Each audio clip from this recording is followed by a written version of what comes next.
Hello champs, hope you are doing amazing. In this video, let's discuss January 2025 CA Foundation Accounting Exam question paper along with ICAI suggested answers. Meanwhile, as we run through the question, I'll also give you any respective presentation tips or notes which definitely fetch you that complete marks as you attempt the respective points or questions. So let's begin the session and make it most effective and impactful, guys. So first part of the first question, true or false. So we need to answer whether the given statement is true or false along with the respective reasons why you are telling it is either true or false. First one, matching concept is based on accrual concept. This matching concept and accrual concept is part of our accounting concepts. Yes, matching concept is based on accrual concept. The given statement is true. The reason being, in order to understand matching concept, we first obtain the understanding of accrual concept, which emphasizes also on occurrence of events or transactions, wherein matching concepts collides with recognition of or matching the respective expenses along with the current income or gains. So therefore, matching concept is based on accrual concept. Second one, customers of business should not be considered as users of accounts prepared by business. They're not interested in knowing the performance of the business. The given statement is false. As per the list of users of accounts, customers also become one of the core user of accounts. They are mainly influential in order to consider the stability or progress of profitability of the enterprise, because ultimately for any business, supply of goods or services for that matter being purely depends on the customers. Hence the users also includes customers and they are interested, they should be considered in knowing the performance of business. Next question, under inflationary conditions, FIFO will not show lowest value of cost of goods sold. The given statement here is false. There are different methods of maintaining inventories, like we have first in first out, last in first out, and weighted average, under which we have simple average and weighted average method. So as per the inflationary conditions, LIFO and weighted average will not show the lowest value of cost of goods sold, because inflationary means price starts its lowest and then it increases. First in first out progresses on what goods are sent first, that will be. Next question, under inflationary conditions, FIFO will not show lowest value of cost of goods sold. The given statement is false. Under inflationary conditions, the other two methods like last in first out and weighted average will not show the lowest value of cost of goods sold. To understand this better, see, inflationary conditions mean prices start from lowest to the highest. It keeps on increasing. Under first in first out, we provide importance for the price of goods which are bought first will be sent out first. So in this case, the lowest value of cost of goods sold cannot be observed under FIFO when there is inflationary conditions. Hence the given statement here is false. Next statement, for redemption of preference shares, proceeds from fresh issue of equity shares and debentures can be utilized. The given statement is here again false.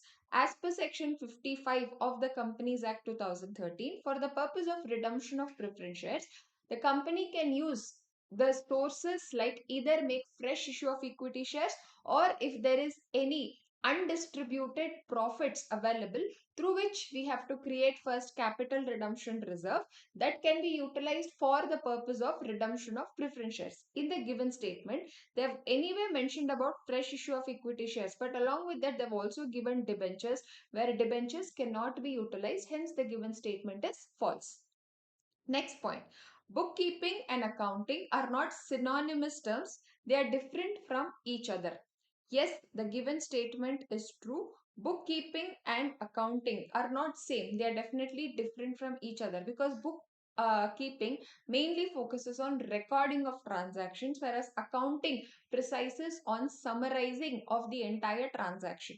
There is also a statement in the material which we can observe this: accounting starts after bookkeeping ends. So that is why it is not same. Hence the given statement is true.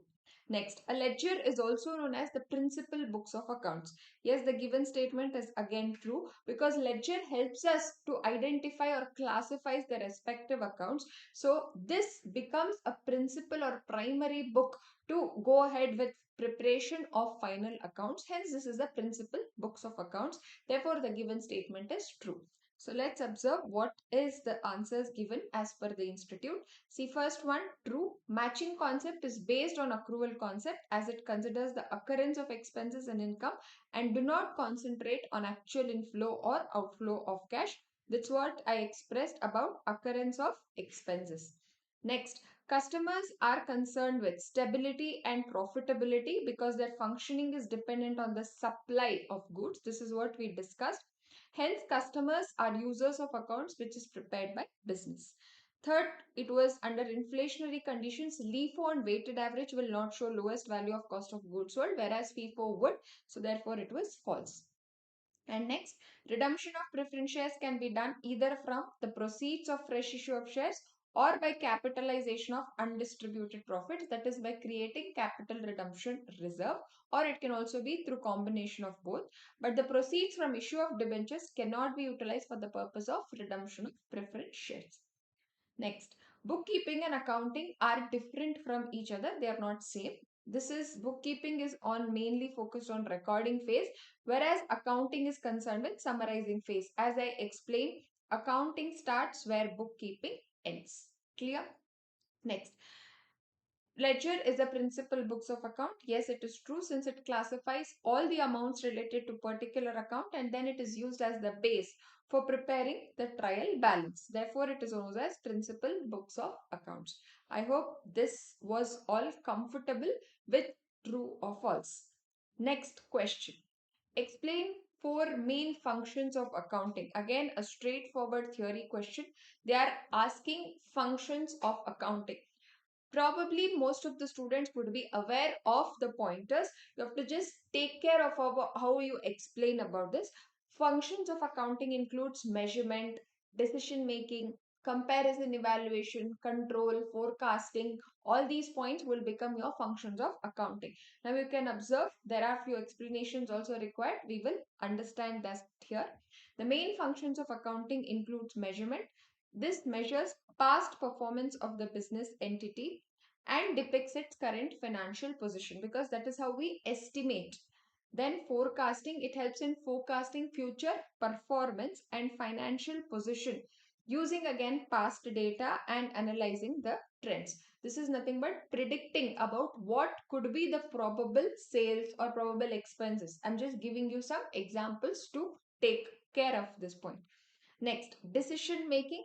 Accounting provides relevant information to the users of accounts to aid rational decision making because this is where the users of account consider looking at the books of accounts or how it is being presented. Next could be comparison and evaluation. Accounting assess performance as achieved in relation to targets and discloses information regarding accounting policies and contingent liabilities, again which play an important role for making a wise decisions with respect to prediction, comparing and evaluation of your financial results for an user of financial statement. Then control.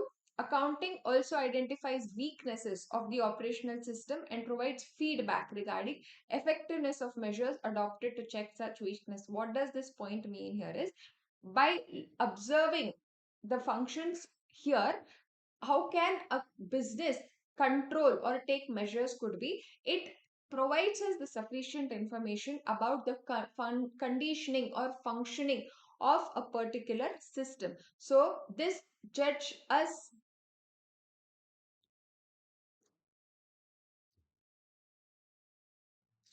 control. So control. Accounting also identifies weaknesses of the operational system and provides feedback regarding effectiveness of measures and adopted to check such weaknesses. So this point emphasizes on this also helps us in looking at where are the weak points running and what are the measures which we can adopt to improvise the same. That is how it can be controlled. Next would be government regulation and taxation. Accounting provides necessary information to the government to exercise control on the entity as well as in collection of tax revenues. This is how it helps the government to understand what is the revenue structure of the particular business. So these were the points to be written for the purpose of functions of accounting. Next, from the following transactions, prepare the sales return book of K& Co, a ready-made garments dealer. So there are list of transactions given. So first on 6th December, written receipt from our store 30 shirts at 300 and 15 trousers at 500 each, less trade discount at 10%. So you will prepare this in the format of date, particulars or particulars, details and that amount column. So under particulars, we will write our store. Under that, we will have 30 shirts at 300 per shirt, 15 trousers at rupees 500. So this will be 30 into 300, 9,000. 15 into 500, 7,500. Upon this total, we will have trade discount minus trade discount at 8%. So this will be 1,320. So 15,180 from the first transaction which happened on 6th December. Next, modern tailors returned 10 frocks which were sold for cash at rupees 200 each. Observe this, which were sold for cash. Automatically when we look at this, they are asking us to prepare sales return book. Only credit transactions will be considered. So this transaction will not be entered in the sales return book. Next, on 16th December, written receipt from Tulip store, 12 t-shirts at 100 each. So this will be 12 into 100, 1,200 minus 10% discount will be 120. So this will be 1,180. This is 1,080. So 1,080 plus 15,180. Total of sales returns book will be 16,260. This is how you will present. So as per the respective dates and particulars. We didn't mention one transaction because it was done on cash basis. We will give that as a note. Return of goods sold from modern tailors will not be included in written inward book as the sales were made in cash. I hope this point is understood to all of you. So this completes our question number 1. Let's move to next question. A firm purchased a second-hand machinery on 1st April 2021 for 15 lakh, subsequent to which 2 lakh was spent on its repairs and installation. So since it is together bought and we are spending 2 lakhs additionally on repairs and installation, if I have to look at the cost, so for the purpose of this machinery, the total cost will still be 17 lakh. On October 1st, another machinery was purchased for rupees 9 lakh, that is in the same year, and cost of installing the machine in a new plant is rupees 20,000. Again, this will also be included for the purpose of cost of the asset, 9,20,000. The firm also shifted the machinery purchased on 1st April to the new plant and incurred freight of rupees 10,000. See here, there is just a shifting which is happening. Any freight included will not be included as part of the cost because the asset is anyway already bought and installed. So this will normally treated as revenue expenditure and not capital expenditure. They adopted a policy of charging depreciation at 12% per annum on diminishing balance method. First point to consider about the method. Next, on 1st April 2023, it was decided to change the method and rate of depreciation to straight line basis. On this date, the remaining useful life was assessed as 5 years for both the machines. There were two machines which were bought, purchased with no scrap value. On 1st October 23, the first machine became outdated and sold for 2,50,000. On the same date, another machinery was purchased for 8,50,000. The estimated useful life of the machine is 10 years and residual value is rupees 30,000. You are required to prepare the machinery account for the year ending 31st March 2024. So they are asking us for the year ending 31st March 2024. The transaction began from 1st April 2021. So we will have to make the relevant working notes and accordingly present this in the ledger. Fine. So on 1st April 21, 15 lakh plus 2 lakh, and then on 1st October, another machine was purchased. So you have to prepare the machinery account means where will these two transactions comes? On 1st April 2021, machinery to bank 9 lakh and 20,000. Yes, so here they're just giving us the details of 1st April 2023. Let me help you understand this in the working note. Observe here, machinery 1 on 1st April 2021, 15 lakh plus 2 lakh, this will be 17 lakh. So for the year ending 31st March 2022, we will have depreciation at 12% on diminishing balance method. So on 17 lakh at 12% will be 2 lakh and 4,000. Your written down value as on 31st March 2022 will be 14 lakh 96. Now on this at 12%, because the asset revision, the depreciation method revision is happening on 1st April 23. So 14 lakh 96 into 12% will be 179,520. This is clear. So 179,520 out from 14 lakh 96, my WDV will be as on 31st March 2023, 13 lakh 16,480. Now there is revision in the depreciation method. They are changing from written down value to the straight line method and they are reassessing the number of useful life to be 5 years. So now 13,16,480 divided by 5 because there is a change in the method. Now this will be 13,16,480 divided by 5 years should have been done, correct? On 1st April 2023, the change is happening, but there was one transaction 1st April 2023, they decided to change this. We have understood. On October 1st, the first machine become outdated and sold for 2 lakh 50. That means in between the year, the asset is getting sold. So for this particular thing, we will have to charge depreciation only for until 30th September, yes or no. So now, if I do observe here, divided by 5 years, I will get the depreciation for whole of that particular year. But this asset is getting sold. So how many months the asset is present in the business? April, May, June, July, August. 1st October is where the sale is happening. So September. So there was totally 6 months. So this will be into 6 by 12. This will give me 31 lakh 31 648. I hope all of you understood this. So after I take this out, 16,480, my value of the asset as on which date 1st October 2023 will be 11 lakh 84,832.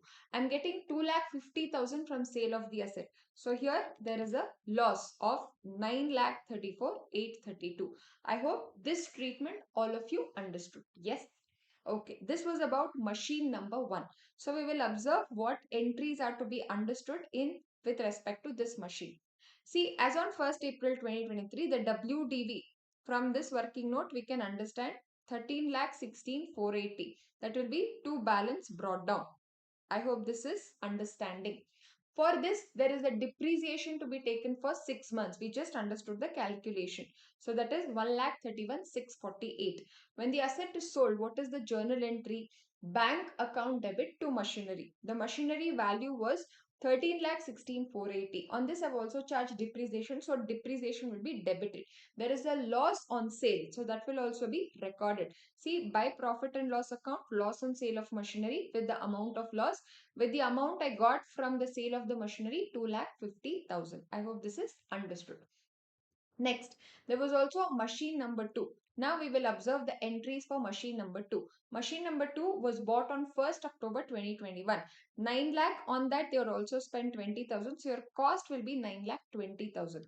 On 9 lakh 20,000, 12% is on diminishing balance. Remember this is on 1st October. So to October to March. October, November, December, Jan, Feb and March. 6 months into 6 by 12, that will be 55,200. I hope this is understood to all of us. So 55,200 from 9,20,000, I'll have a WDV of 8,64,800. The revision is happening as on 1st April 23. On this 12% for the full year, 1,03,776. So after I take out, my written down value will be 761,024. Now the asset method is changed from WDV to straight line method. And for this asset also, the revision of useful life is 5 years. So this divided by 5. This will be 1,52,205. I hope this is clear. Now, after I remove this asset, will have a written down value of 6,08,819.2. You get, we have just taken it as a round of decimal. So let's observe the working for this. So to machine number 2, 7,61,024. We understood how we are getting. This is the written down value as on 31st March 2023. That is on 1st April 2023. So on this, the respective depreciation we are observing by depreciation. See here, machine number 2, 1,52,205. I hope all of you understood how we are getting all of these. Then there was, on the same date, another machine was purchased for 8,50,000. For this, we need to pass the entry. First of all, when the asset is purchased, what is the journal entry? Machinery account debit to bank. So that is done here, 8,50,000. So on this, we have to charge depreciation. Now, when this new asset was purchased, the method of depreciation is already changed, correct? So see for this, 8,50,000, the estimated useful life is 10 years and residual value is 30,000. So what would be the depreciation for this 8,50,000 minus 30,000 divided by 10 years into 6 by 12. Why into 6 by 12? Because the asset is purchased on 1st October. So 8,50,000 minus 30 divided by 10 into 6 by 12. So your depreciation on machine number 3 will be 41,000. So after considering all of these, you will have some balance left out, balance carried down. This is the total of your machine number 2 and machine number 3. This is what all the calculations being done in the working notes as well. So you can either show it here or you can also write it in the working note. That becomes more clear presentation. Also help evaluator to understand the values properly on what basis you have calculated. Now, as we discussed while explaining the question, the treatment about freight, see they've also mentioned the note. It also becomes important for you to write a note on this. Freight incurred on machinery purchased on 1st April is to be excluded from the cost of the machinery, since this cost is incurred only for the shifting to the new plant and does not increase the operating capacity of the machinery. Those costs which increases the operating capacity will be considered as a capital expenditure. This is a clear understanding or pointers what we have discussed for the purpose of treating capital expenditure or revenue expenditure. Hence, they have given the proper reasoning why freight is not considered as part of the cost of the asset. I hope this question was simpler and easier to understand. Yes. Next part of the question. From the following information, prepare a bank reconciliation statement as on June 30th, 2024 for XYZ Limited. So they are asking us to prepare BRS. Bank column of cash book was overdrawn to the extent of 24,768. So there is an overdraft balance given of the cash book. Let's look whether there is any additional requirement given. No. They have given the list of transactions. So now we can present this either as per balance presentation or plus minus presentation. And there can also be some adjustments you can assume of. If you're thinking that the books of accounts are getting closed on 30th June, you can also prepare adjusted cash book and then present BRS. So this can be solved in different alternative ways. You can do it as per your own comfort. So we will do it as a normal BRS statement considering plus or minus of the respective transaction as per balance method. Okay. So the bank column of cash book is given. That means your base book or starting balance here is cash book balance. Fine. Bank charges amounting to rupees 350 had not been entered in the cash book. Now, if I consider this as my cash book and this book as my passbook, cash book is a book where you can alter. Now, what has happened? Bank charges had not been entered in the cash book. So the entry is already made in passbook. That means the passbook would show a lower balance. If I have to match, I will certainly have to subtract. But since this is overdraft balance, what will I do? I will add back. Clear with this? Next, check amounting to 88,678 issued before June 30th but not yet presented to bank. This is your cash book passbook. When the checks are issued, you'll automatically make the entry in cash book. The entry is presented in cash book, but it is not presented to bank means no entry reflected in passbook. So if I have to match both the books, I will certainly add the cash book balance because that is my base book. Since here it is overdraft balance, what will I do? I will subtract. Next, one payment of 4,590 was recorded in the cash book as if there is no bank column. Now, some students would feel difficult to first interpret this transaction. What does this actually indicate? One payment. This is your catch point. So, this is a payment entry which needs to be recorded. They have not recorded in the cash book is what you certainly understand, because here it is confusing by telling was recorded in the cash book as if there is no bank column. So you will understand this as there was no entry made in the cash book. Now payment means your passbook balance would have come down. Your cash book balance is still standing. If I have to match, what will I do? I will have to subtract. Since this is an overdraft balance, what will I do? I will add. I hope all of you understood this scenario. Next, the company paid 15,500 to a creditor and received a cash discount at 2%. The cashier erroneously entered the gross amount in the bank column of the cash book. See, actually, they had to enter this net of discount. So, 15,500 upon 2% means they have to certainly enter 15,190. But what has the cashier done? He has directly entered the gross amount itself. So, what is the difference? Difference is 310 rupees. Now, the company paid and received a cash discount here means in cash book and passbook, both sides the entry has been done. But cash book, they have included 15,500, whereas in passbook it is 15,190. So cash book has reduced its balance with the difference of discount amount.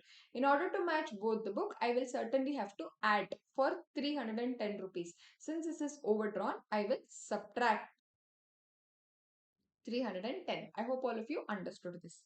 Next, a debit of 5,700 appeared in the bank statement for an unpaid check which had been returned marked out of date. The check had been redated by the customer and paid into the bank again on July 8th. Remember, this transaction is affecting on July 8th, but we are here preparing BRS as on 30th June. So we will understand what is the impact until 30th June. A debit of 5,700 appeared in the bank statement for an unpaid check. That means this check is now out of date. Debit has been happened in the bank statement means the bank passbook is showing a lower balance, whereas there is no entry in the cash book. If I have to match, I will certainly have to reduce. But here, since this is overdraft balance, I will add. There is no entry made in the cash book because this check was returned out of date.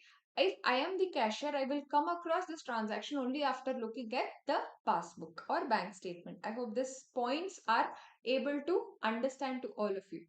Next, checks deposited in bank but not yet cleared amount to 45,789. When the check is deposited, your cash book balance would be increased. Whereas in passbook, I still have no impact because the entries are not yet reflected because it is not yet cleared. So if I have to match both, I will bring down the balance in cash book. Since this is overdrawn, I will add. Next, dividends of 1,980 collected by the bank was not recorded in the cash book. When the dividends is directly collected by the bank, passbook could show higher balance. There's no entry in the cash book. If I have to match both the book, I will have to certainly add. Since this is overdraft balance, I will subtract. Clear? Next, amount of 2,340 wrongly credited by the bank to company account for which no details are available. Just understand that there is a wrong credit by the bank. When there is wrong credit by the bank means passbook would show a higher balance. There's no entry in the cash book. If I have to match, I will certainly add. Since this is an overdraft balance, I will subtract. Next, on June 25th, 2024, the credit side of the bank column of the cash book was overcast by 6,789. Credit side here means payment side. So credit side of the bank column of the cash book was overcast by 6,789. First of all, there is a payment. So overcast means payment is done more by 6789. There's only one 6789 in the passbook. If I have to certainly match both the books, I will have to add cash book. Since this is overdraft, I will subtract. All points understood to all of you? I hope yes. So let's find out the balance as per other book. 24,768 plus 350 minus 88,678 plus 4590 minus 310 plus 5,700 plus 45,789 minus 1,980 minus 2340 minus 6789. So your revised book balance will be 18,900. See here, 18,900. We started with the overdraft balance as per cash book. The amount what we are getting is in negative. So this will be credit balance as per passbook. See, we are getting the balance in negative. So this will be balance as per the passbook credit. As I explained you at the beginning of the question itself, you can pass or prepare this bank reconciliation statement in different alternative treatments. I have explained you as per the balance approach, which is the first presentation given by the institute. See here, there is also an alternate options given again by the institute. You can follow whichever you are comfortable with. Alternatively, if the books are to be closed on 30th June, then adjusted cash book will be prepared. In that case, solution will be first you will prepare cash book and then the BRS after taking the revised cash book balance. So accordingly, the respective transaction should be first bifurcated, what comes in cash book and then in BRS. See here, and then alternatively in point 5, it is assumed that the amount paid 15,500 is a net amount. Then the discount will be 316. So if you consider whatever value given is net amount, then you will have to find out what is the proportion on that basis. So then it will be 316. In our question, we got 310. Here there will be an impact of 6 rupees. Accordingly, your solution, that is balance C, it will change, plus 6 rupees gets added, because here if I take 316. And if the books are to be closed on 30th June, again by taking the revised book, that is 316, accordingly there will be a difference coming up. So these are the different treatments how we can solve the bank reconciliation statement. The institute has given the various alternative treatments for this particular question. You can just have a look at how it is being done. I've explained you how it has been considered as well. Clear? Next. Question number 3. From the following schedule of balances extracted from the books of Mr. Piyush, prepare a trading and profit and loss account for the year ended 31st March 2024 and the balance sheet as on that date after making the necessary adjustments. So they are asking us to prepare trading and profit and loss and balance sheet. So when you are solving this question, first open all of the accounts, trading, profit and loss, and then balance sheet. As in when we run through the transactions, it becomes easier to reflect the entries in the respective accounts. So list of all details is given. Then we have adjustments. So this is where your requirement should be first and foremost. We have understood what is asked in the question. Then first look at the adjustment. So then it becomes easier for you to jot down the other points in the question. First, the value of stock as on 31st March 2024 is 7,65,000. What is this? Value of stock as on 31st March 2024 is nothing but our closing stock. Okay. This includes goods returned by customers on 31st March 2024. Goods returned by customers means what? Sales return. Yes, if the goods are returned by customers, it should be part of my closing stock. It is included. There's no problem. To the value of 25,000 for which no entry has been passed in the books. Now understand what is the point here is. 7,65,000 is the closing stock. This already includes the value of goods returned by customers. But for that separate return, that is sales return, entry is not being passed in the books. Now first you have to consider these entries and accordingly take the revised sales respective balances. Closing stock will still be 7,65,000. I hope this point is clear. Now let me open the document side by side and show you how this needs to be presented. Just give me a minute.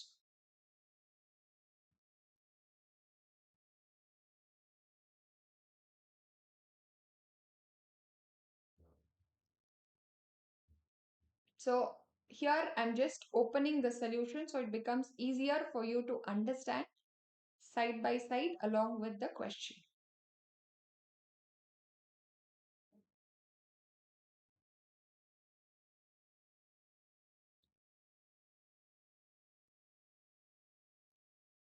I hope this is visible to all of you.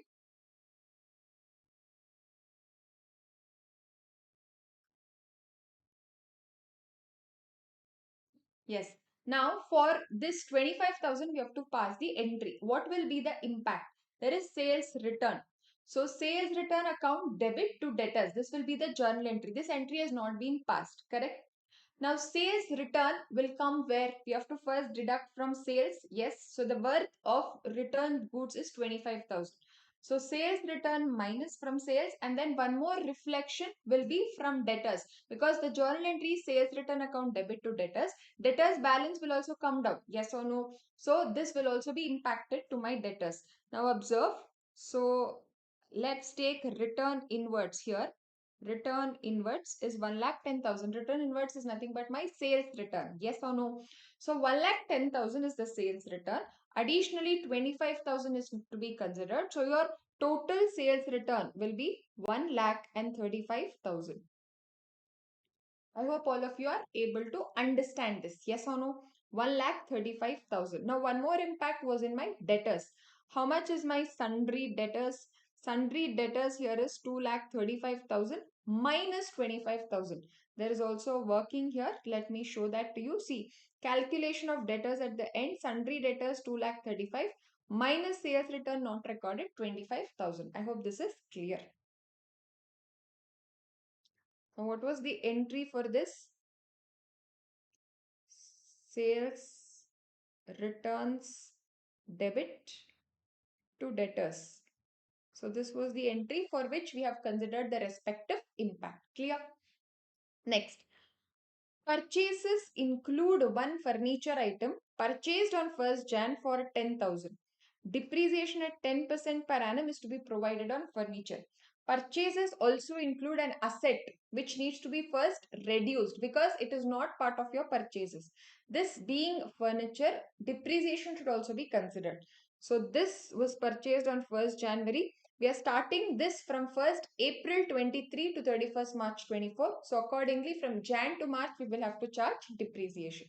So coming to trading account purchases, we will reduce this furniture which is being included. See here, transfer to furniture 10,000. That has been reduced. On this 10,000, we will have to charge depreciation at 10%.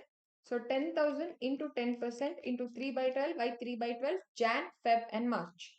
So the depreciation on this will be 250. While I will show you that furniture account, you will clearly understand how the total is coming up. So next, 1 month's rent is outstanding and 12,000 is payable towards salary. First, 1 month's rent is outstanding. Now, what does this mean? Whatever rent is given here in the question will be for only for 11 months because 1 month's rent is outstanding. Yes or no? So if I have to find out the per month's rent, 66,000 divided by 11 will give me per month's rent. So 1 month rent is 6,000. This is current year's expense. So that will also be added to my rental expenses, and since this is outstanding it will also be appearing in my balance sheet. So let's observe the dual treatment. See here, in rent to rent 66,000, add outstanding 6,000, then in the balance sheet we have outstanding rent 6,000. I hope all of you understood what we are discussing. Next, in the same point there was also 12,000 payable towards salary.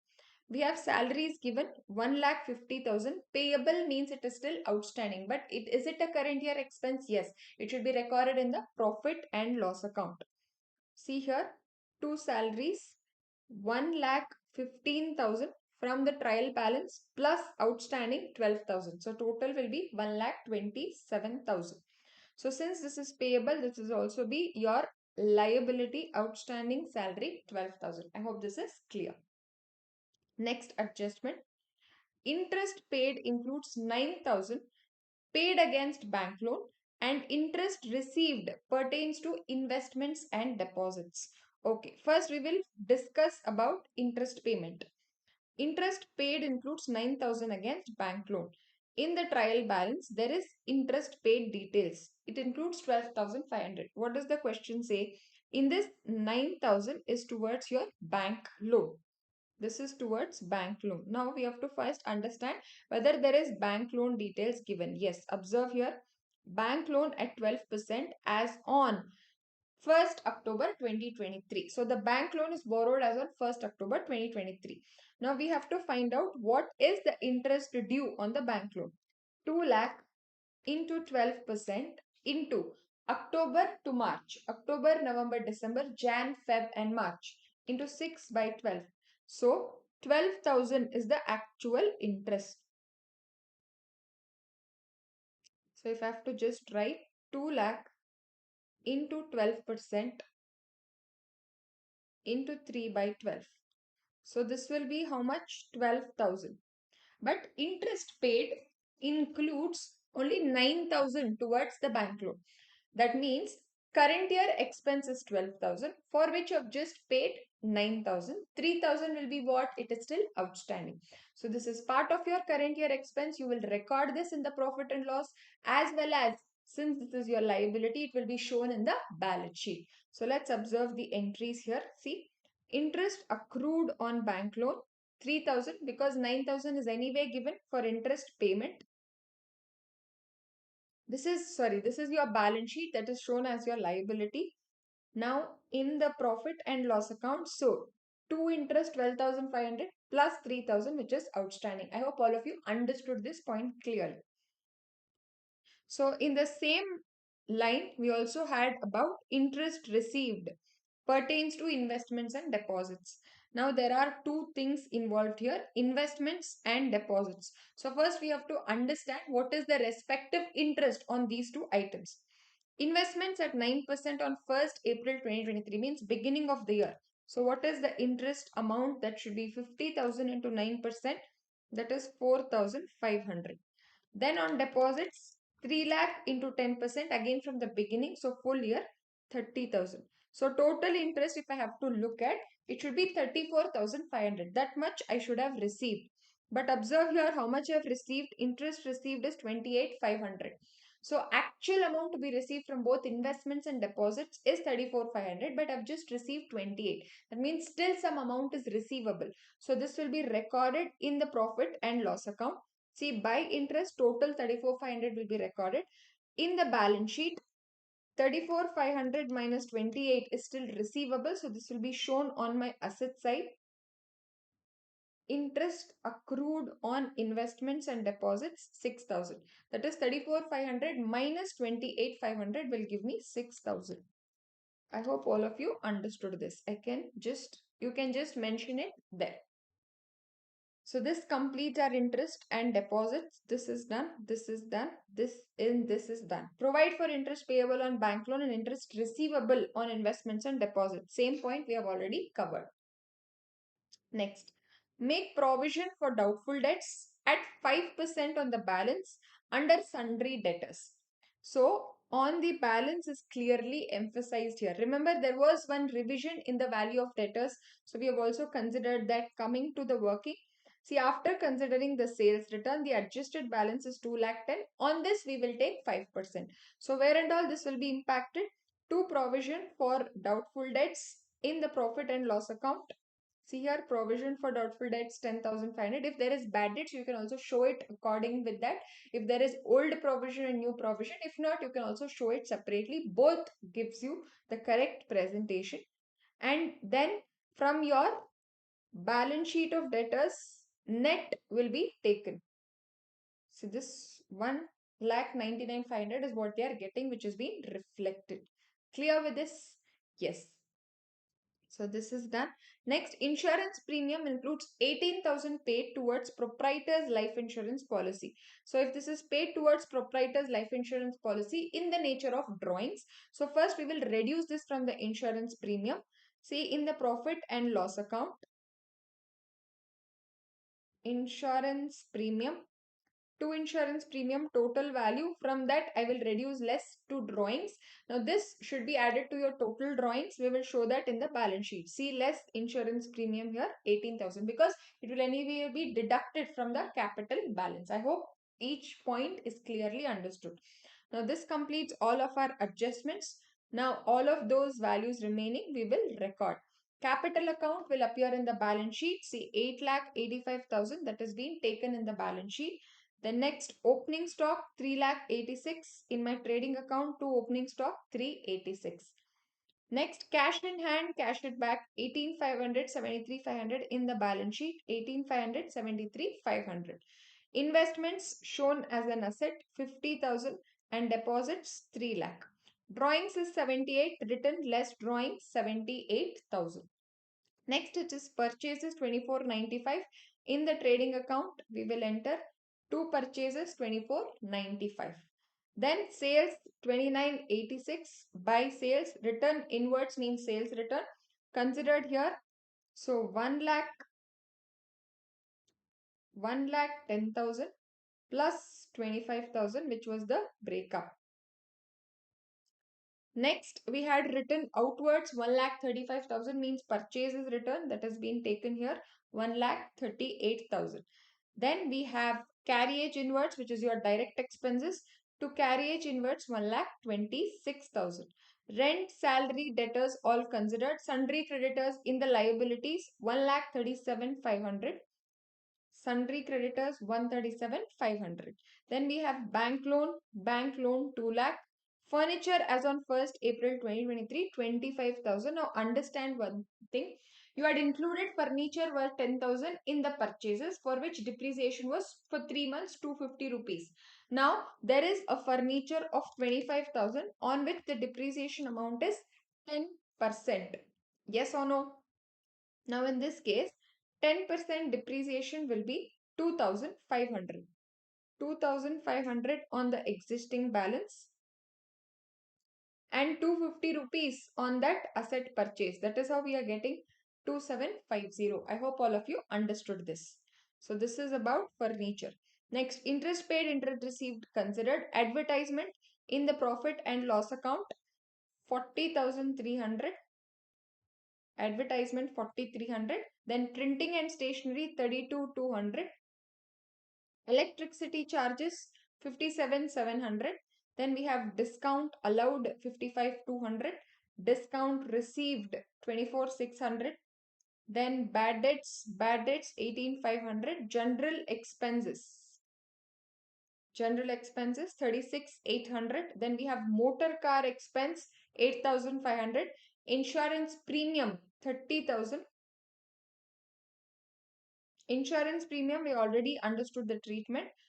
Then traveling expenses 21,800. Postage and courier 8,100. Depreciation on furniture, we already understood how to calculate it. And this completes all the entries. First, you will close the trading account, find out the gross profit, then carry it forward to the profit and loss. Consider all of the items, you will get net profit. Take that net profit, transfer to capital account, and accordingly close your balance sheet. If you are able to understand all of the adjustments, the question is pretty simple. It might take some time because of its lengthy structure. Yes, you can easily score full complete 15 marks provided you legibly write and assign the values accordingly. Clear all of you? Yes. For the purpose of working, here the institute has presented one for the sundry debtors, one for the interest calculation, paid received, and one for the depreciation. You can also do it likewise. Clear with this? Fine. Next question. X and Y are partners sharing profits and losses in the ratio of their effective capital.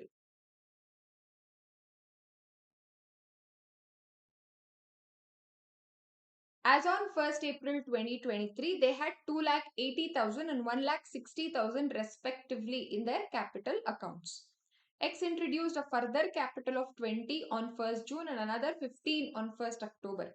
On 31st Jan, X withdrew 25,000. On 1st August 2023, Y introduced further capital of 30,000. During the financial year, the partners drew the following amounts in anticipation of profits. Now, here you should be able to clearly distinguish this withdrawal and this withdrawal. When there is drawings with respect to anticipation of profits, it will be called drawings against profit. Drawings against capital will bring down your capital balance, whereas drawings against profit will act as a liability from the partner's side. Next, X drew 5,000 at the beginning of each quarter and Y drew 1,500 per month at the end of each month beginning from 1st April. As per partnership agreement, the profits were to be shared in the capital ratio. The interest on capital at 12% per annum is allowable and interest on drawings at 10% is chargeable. You are required to calculate profit sharing ratio, interest on capital and interest on drawings. So, this capital structure is linked to a concept called as effective capital method, wherein you can easily find out the effective capital, then calculate their profit sharing ratio and also their interest on capital. Let's understand this with the working. Now let's first find out the effective capital that helps us to find out the profit sharing ratio and as well as calculate interest on capital. X and Y.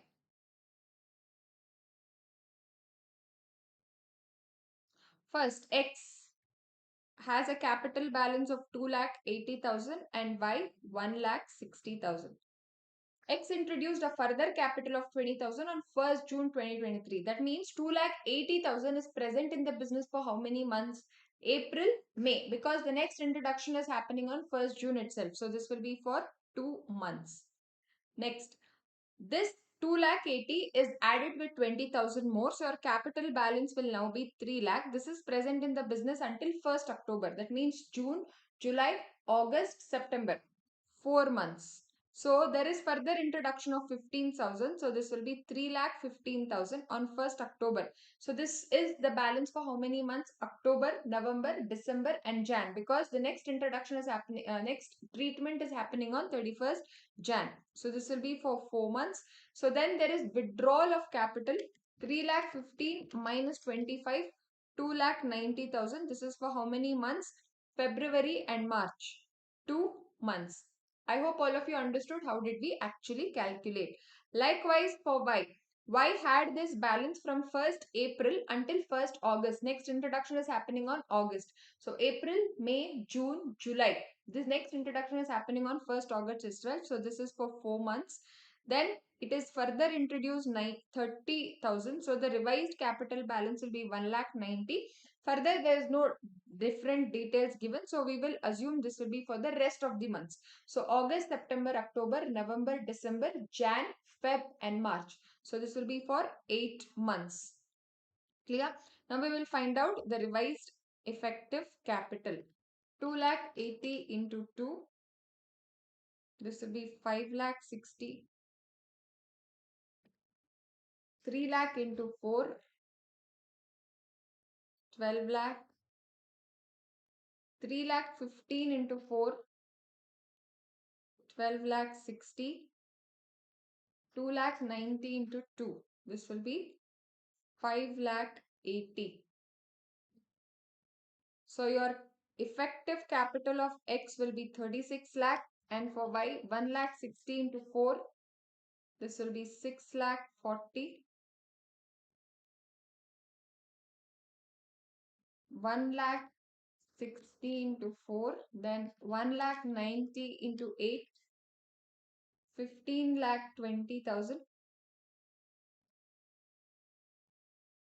6 lakh 40 plus 15 lakh 20. This will be 21 lakh 60 for Y. So these are their effective capital. What is the first requirement? They want profit sharing ratio. Now we will have to find out the common values here. If I cancel out all the zeros, 360 and 216. If I just cancel out with 3, this will be 120 and 72.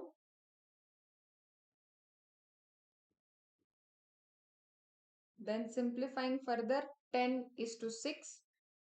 Further simplified, 2 5s are, 2 3s are. 5 is to 3 will be our profit sharing ratio. Then they're asking us interest on capital.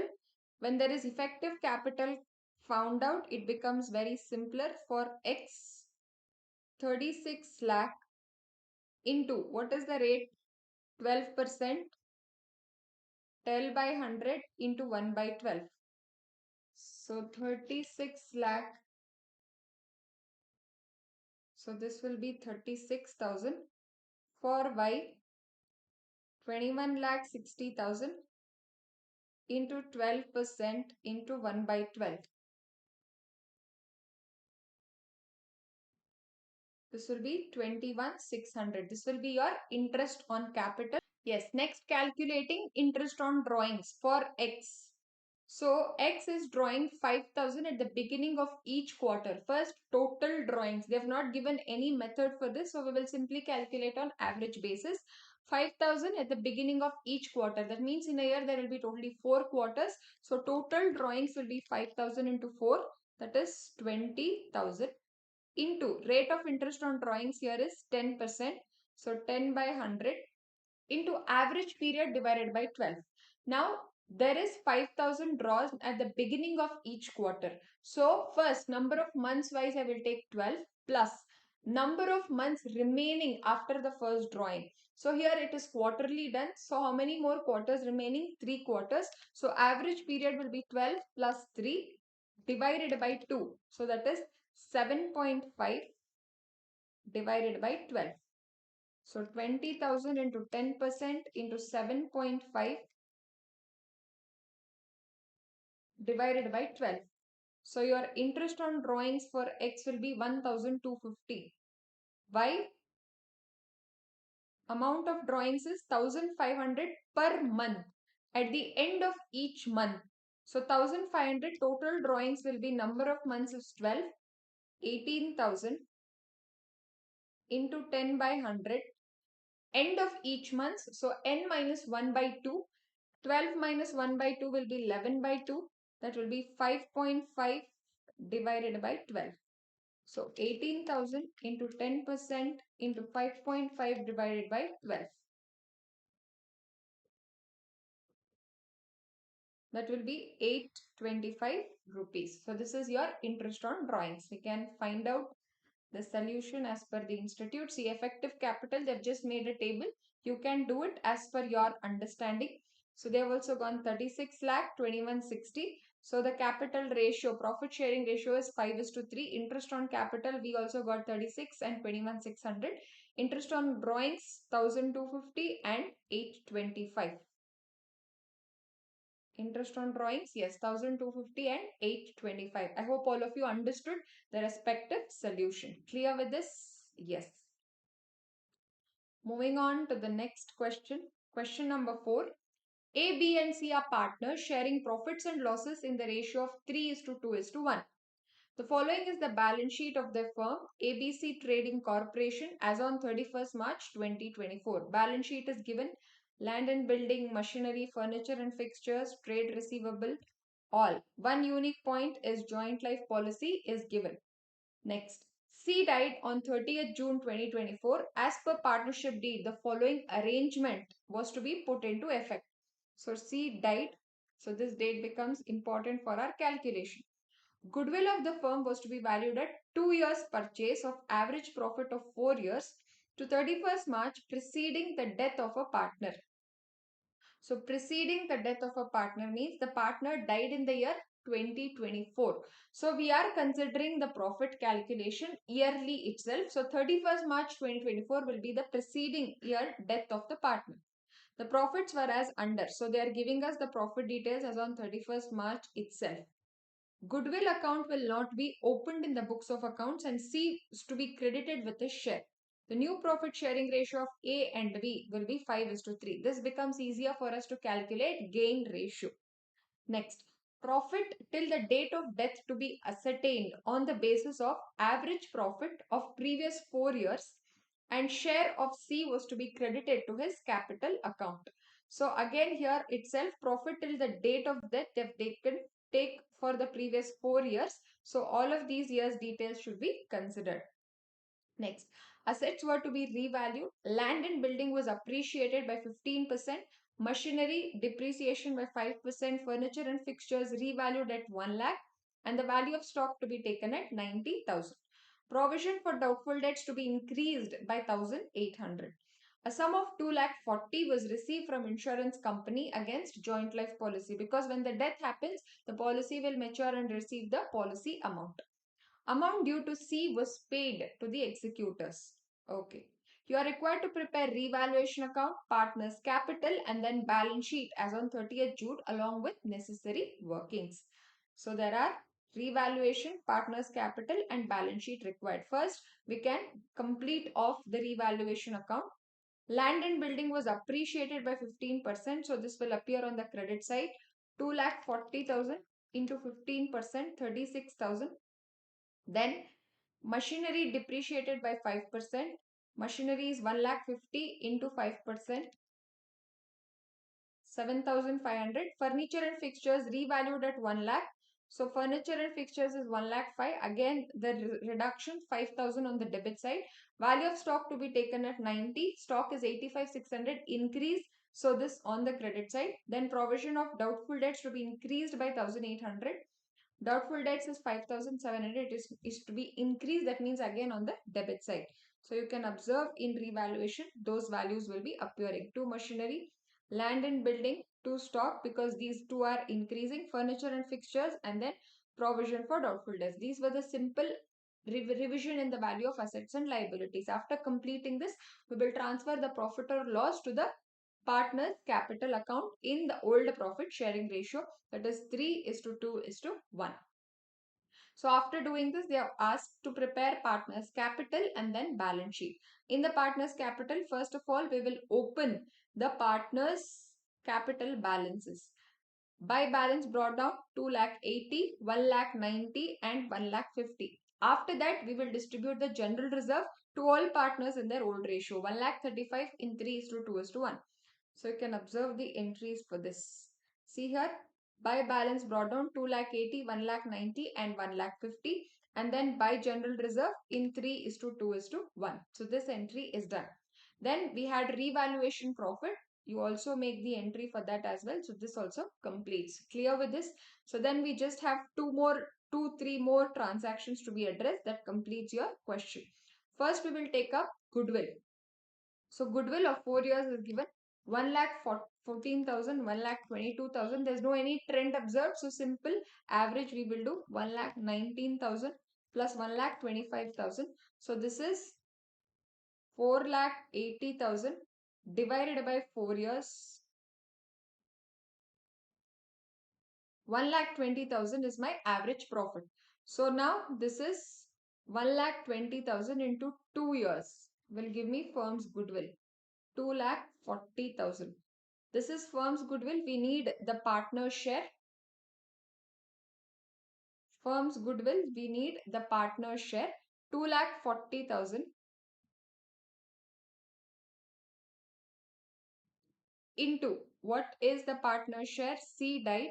So 3 is to 2 is to 1 was the proportion. This will be 1 by 6. 40,000 will be the partner's share of goodwill. This need to be apportioned in the gain ratio. For this, we have to calculate the gain ratio. 5 is to 3 is the new profit sharing ratio. 3 is to 2 is to 1. So let's understand what the ICAI is working itself. See, we also got 1 lakh 20,000 as my average profit and goodwill was 2 lakh 40. C share is 40,000. Now 3 is to 2 is the new ratio. It will only be coming for A and B. I'll also show you the working here. Gain ratio is new ratio minus old ratio. For A, 5 by 8 minus old ratio is 3 by 6. 3 by 8 minus 2 by 6. LCM between 8 and 6 will be 8 6 are 48. 8 6 are 48. 6 5 are 30. 6 8 are 8 3 are 24. So this will be 6 by 48. And then 48, 8 6 are 6 3s are 18, 6 8s are 8 2s are 16. So this will be 2 by 48. Sacrificing share will be 6 by 48, 2 by 48. Sacrificing ratio will be 6 is to 2. So this 40,000 goodwill need to be apportioned in 6:2 proportion. So what will be the journal entry? Gaining partners capital account debit to deceased partners capital. So who are gaining partners? A's capital account debit, B's capital account debit to C's capital account.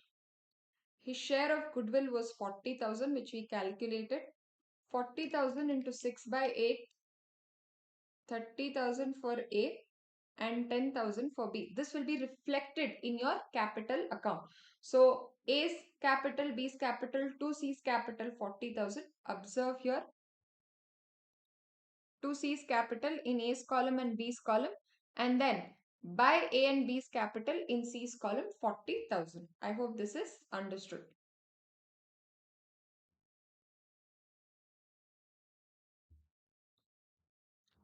Next entry is about the profit, share of profit. The question is clearly giving us to take the proportion for the previous 4 years. We calculated the average profit. We got 1,20,000. So this will be your average profit. 1,20,000 into the partner's share in this will be 1/6 because this is whole firm's average profit till the date of death, that is April, May, June, for 3 months. So 3 by 12. 1,20,000 into 1 by 6 into 3 by 12. So profit will be 5,000. What will be the journal entry? Profit and loss suspense account debit to cease capital. That will be reflected in your capital account. Observe here, by profit and loss suspense account 5,000. I hope all of you understood this. One more point is there about the joint life policy. See, when the death happened, there is policy amount being received. What will be the journal entry? Joint life policy is treated as an asset. So when you are receiving the amount, this amount should be apportioned to partners to in their old profit sharing ratio. So the entry will be joint life policy account debit to A's capital, B's capital, C's capital, 2,40,000 in their old profit sharing ratio 3:2:1. That is what is reflected here in your capital account by joint life policy, 2,40,000 in this ratio.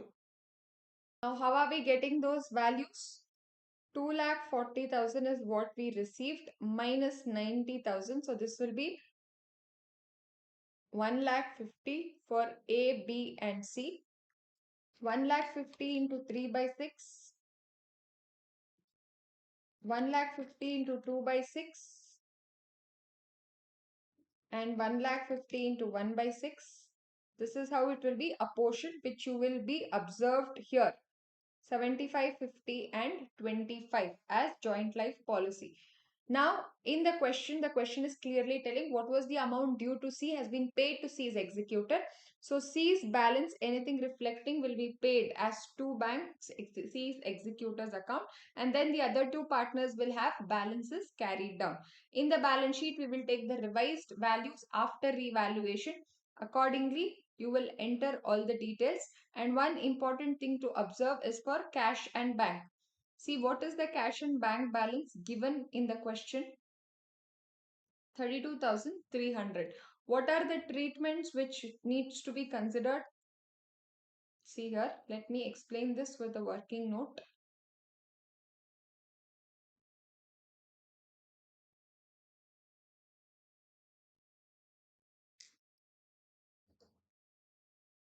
So how are we getting this cash and bank balance? From the balance sheet, the cash book balance was 32,300.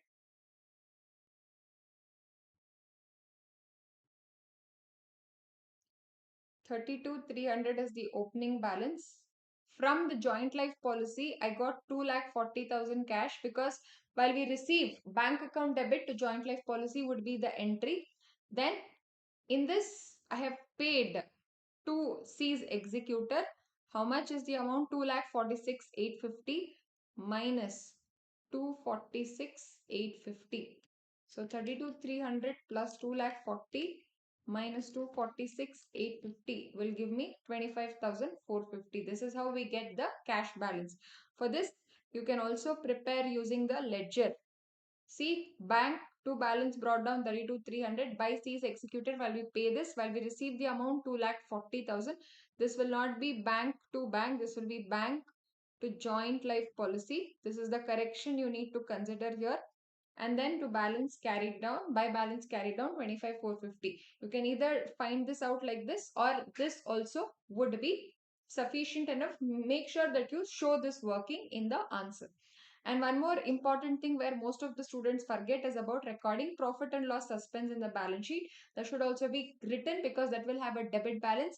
Since we are preparing this balance sheet as on 30th June, this will appear on your asset side. I hope the complete question was clearly understood. If you just break down the points, it becomes very simpler. Clear with this, all of you? Yes. Next question.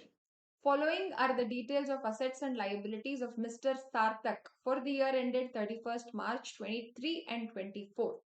They've given the list of assets and liabilities. It was decided to depreciate building by 5% and furniture by 10%. On 1st June, an additional capital of 40,000 was brought in the business. Proprietor has withdrawn 2,500 per month for meeting the family expenses. Prepare statement of affairs as on 31st March 23 and 24. Find the profit or loss earned by Sarthak for the year ended 31st March 24. Now, when they are asking you to prepare statement of affairs for two different dates, it is always better to present it as two different columns in the balance sheet format itself, because that will save a lot of your time. If you're not comfortable with, you can make a separate one. See, statement of affairs is on 31st March 23-24. This is how they have presented. Okay, for the previous question, the institute has also given the alternative treatment.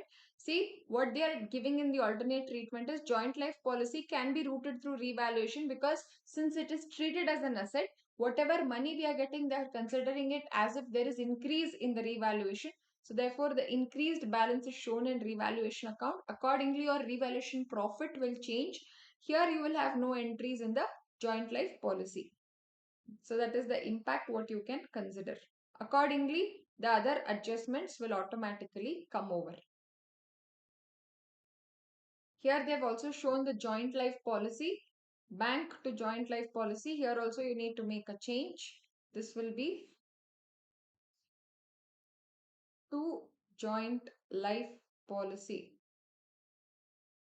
See, here there is correct treatment given. This is what the link is here. Okay. So statement of affairs as on 31st March 23-24. As I mentioned, they have just given two dates column here itself. So let me open an alternate document so it becomes easier for you to refer.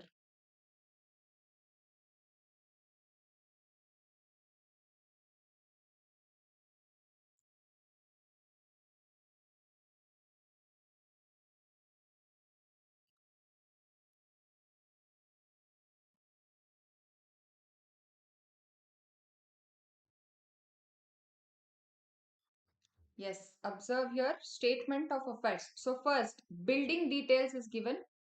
Building value is 2 lakh. We are writing it as on 31st March 23. 2 lakh. Closing is not given. How can we find? There is a depreciation details given at 5% per annum. So on 2 lakh, if I take out 5% depreciation, the closing will be 1 lakh 90. Next, as well for furniture, 75 written. Furniture, we also have the depreciation value. So on 75,000 minus 10%, if we do 67,500. Then inventory, both the details will enter 1 lakh 5, 1 lakh 95. Debtors, 68,000 and 94,000. Cash at bank, 72,500, 86,800. Cash in hand, 2,400 and 3,800. Then we have loans details 150, 1 lakh 25, 58, 400, 79, 500. We will prepare statement of affairs in order to find out the capital fund balance. So both opening and closing, we will have capital balances as the balancing figure. Remember, there was drawings details. Now we will take this for considering the profit proportion. As per capital comparison method, this will be your structure to find out the profit. That is, we first take closing capital and then we will subtract the additional capital introduced. The question has given us the detail. See, 40,000 was brought in the business, so 40,000 will be reduced, and then there is drawings, 2,500 per month. There are totally 12 months, or 2,500 into 12. Add drawings, then opening capital balance subtract. So that will help us find out the profit details. 1,08,100. Alternatively, we can also prepare a capital account. Opening will appear as by balance brought down. See here, by balance brought down. Drawings will bring down your capital balance, so we will debit two drawings. Any additional capital introduced, capital introduction will be capital bank account debit to capital. So by bank or additional capital, you can write wise like net profit will also be added. So that is also be considered. That is nothing but my balancing figure. Balance carried on is the closing value, which is already found out in the statement of affairs. If we enter that, we will get profit as the balancing figure. Either of the two approaches, whichever is comfortable for you, you can stick on accordingly. I hope this is clear.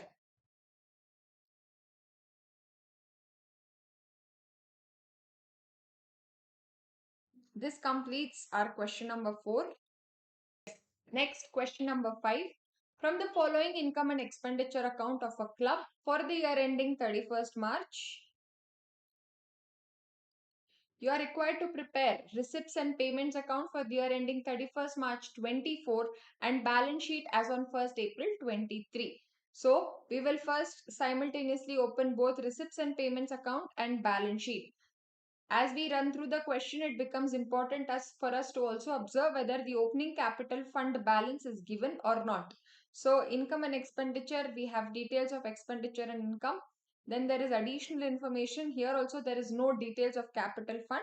Stationery was depreciated by 25% and sports material by 50%. So, we will also have to prepare opening balance sheet as a working note in order to find out the capital fund. Clear with this? So let's simultaneously refer so that becomes easier for you to understand. First, we will take from the additional information itself. Cash at bank opening balance is given. They have asked us to prepare receipts and payments account. So two balance brought down 60,000. Stock of sports material 30,000. So this will appear in my opening balance sheet. If I've prepared the opening balance sheet, anyway, the question is asking us to prepare the balance sheet as on 1st April 23 itself, which is nothing but the opening balance sheet. Okay. So this will be stock of sports material 30,000 entered. Next, tournament fund after deducting tournament expenses of 14,000. So tournament fund means it would have been prepared as per fund basis of accounting. Opening balance is not given, so that will not be reflected in the balance sheet. But this indicates one thing, there is a tournament expenses of 14, which means it should appear on the payment side. So we will record that by tournament expenses 14,000. I hope all of you are able to get this. Next, donations for club building 1,40,000. So this is again donation for club building would be your receipts. So this will be on appearing on your receipt side to donation for building 1,40,000. Then subscription due, opening balance, closing balance is given. Subscription due will be receivable. So first I will enter that in the balance sheet, subscription 10,000. So we will have to consider the receipts in the current year. So subscription income is given 1,05,000. So how can I calculate this? 1,05,000. Opening subscription due will have to be added 10,000 minus closing will have to be subtracted. So we will show the working for this. 1,05,000 plus 10,000 minus 15 will be your subscription income. Observe here. 1,05,000 outstanding taken. For this you will show the working. So we also consider what value will appear in the balance sheet as well. Next, stationery stock 4,000 is given. Remember, on stationery they have given us the depreciation rate as well. Opening balance is given, so we will record this in the opening balance sheet. Stationery stock 4,000. Closing balance is not given. Sports material 50% is also given. So we have now addressed all of the items in the additional information. So sports material stock was anywhere there, 30,000. So we will have to use this information in order to present this in the ledger, or you can also do it directly. So first let's complete all other items in the receipts and payments. To lawn and maintenance will appear on your payment side. By lawn and maintenance 42,000. General expenses, by general expenses 13. Then stationery depreciation is also given 1,500, and depreciation on sports material is given. Now observe one thing, they are giving us the depreciation details, but they have also calculated it. Are you understanding something? There is some missing details which we need to find out. Now let's understand with stationery. Stationery is 30,000. As per the balance, 4,000, sorry, stationery is 4,000. Depreciation on stationery is 25%. So what is the depreciation shown? In the income and expenditure, they are showing 1,500. See, my stock of stationery was 4,000. On that, if I apply 25%, my depreciation is 1,000. But they are recording 1,500, means there is additional stationery which has been also purchased in the current year. We need to first find out that value. Now, how do we calculate stationery stock? Opening balance is given. So, 4,000 minus 25%, if I do, I get the closing value. See here, we can also refer this using the working note. They have prepared a stationery account. To balance brought down 4,000. By depreciation on this should have been 1,500, which is being recorded in the income and expenditure. But actual is 1,000 rupees. So there is something missing. What is that? How do we find out? We can first find out what is the closing value. Closing value, how can we do this? 1,500 is the depreciation. We don't know, there are additional assets also included, because from the my stock which is present at 4,000, the depreciation I'm getting is just 1,000 rupees. Are you all understanding what we are discussing here? So we will take this depreciation as the base and find out the closing value of stationery. So 1,000 rupees, on that if I apply 25%, so let me explain how this is referred. See,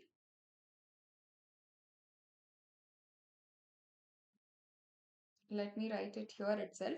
For stationery, 1,000 rupees is after charging 25% of X. If I take X as the value of closing stationery, X into 25% should have been 1,500. Correct? So I want to know what is the closing stock of stationery.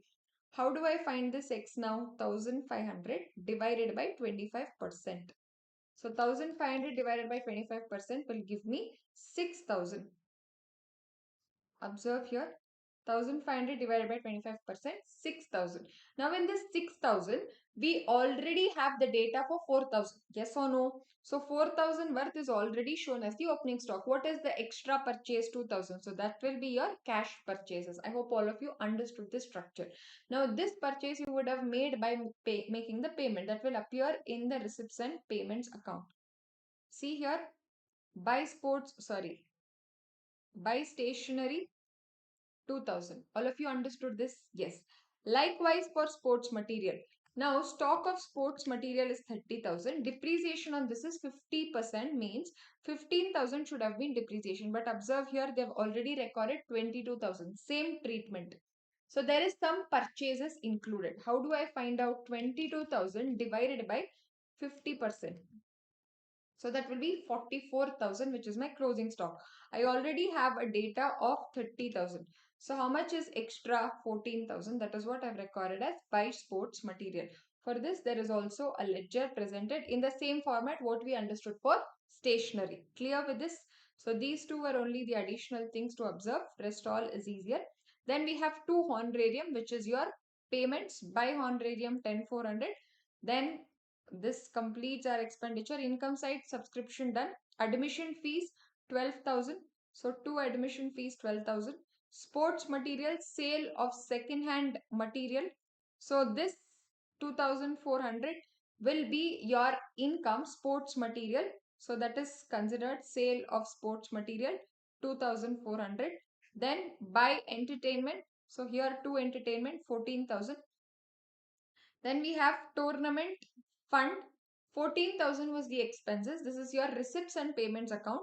We have total tournament income which is received in the current year 14,000 plus 6,000 which will be 20,000. I hope you understood all of the points which we discussed. So after entering all of these details, close the receipts and payments account by finding out the closing value. So balance sheet was anyway detail was available. Cash at the bank was 60. Capital fund will be your balancing figure. This was the simpler question for 10 marks. I hope it was comfortable other than 2 points of stationery and sports material. Practice it well from your end again. Next, attempt any one of the two subparts, that is either 1 or 2. So there is an internal choice here. First part from that, Mr. A accepts two bills of exchange on 1st June 2024 for 1,50,000 and 60,000 drawn on him by Mr. B. First of all, let's read the requirement so that while reading, you become easier for you to calculations as well. You are required to give the journal entries in the books of B. All right. So in the books of B, we will prepare or record the journal entries. Mr. A accepts two bills of exchange on June 1st for 1,50,000 and 60,000 drawn on him by B. Means what? B is drawing the bill. For B, it will be bills receivable. So we can record the entries simultaneously for this. So there are two bills. So we'll call this as bill number 1 and bill number 2. Bills receivable 1, bills receivable 2 account debit to A's account. So that will be your first entry on 1st of June. Observe here bills receivable number 1, bills receivable number 2 to A's account.